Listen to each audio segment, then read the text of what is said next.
Do you need a lawyer? I'm Dewy Johnson, and I'm a lawyer. And I'm Mike Johnson, and I'm a lawyer. And we are Johnson and John's sons, and sons and sons. Our sons are also lawyers. That's the sons part. And that's sons with an O, not sons with a U. Son with a U is the thing that provides light and heat for our sons with an O who live on Earth. So if you're having legal trouble, call Mike Johnson or Dewy Johnson or our sons, Chris Johnson and John Johnson.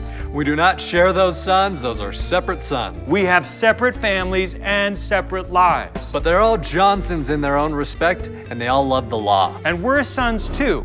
We have a mom. We have a dad and sisters, and they all have separate jobs. Our fathers are both named John Johnson, so we're Johnsons, but we're also John's sons. Which is why it's Johnson and John's sons and sons and sons. A lot of people ask, are your dads related? Absolutely not. It's just a coincidence. Our fathers have never met, and they will never meet. We have that in writing.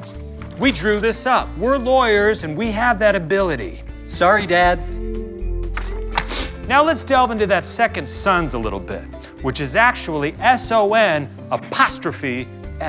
A possessive S because he owns the firm. He being John, one of my sons. But how did his son become my boss? He won a staring contest to see who could look at the sun the longest. That son was my son, Chris Johnson, John's grandson. Chris is Mike's dad, John's grandson, and now he is my son, John Johnson's employee, because he, meaning John, just stared at him, meaning Chris, longer than any of us could, sons.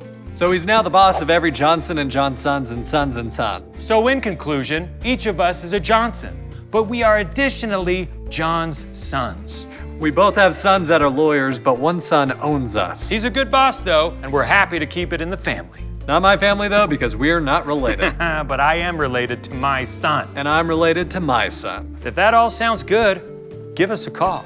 Johnson and John's sons and sons and sons. At the intersection of Main Street and 2nd Avenue. One call to each of us. Or call our secretary, Judy. She can't have children. Contractually, it's nothing physical. Call today.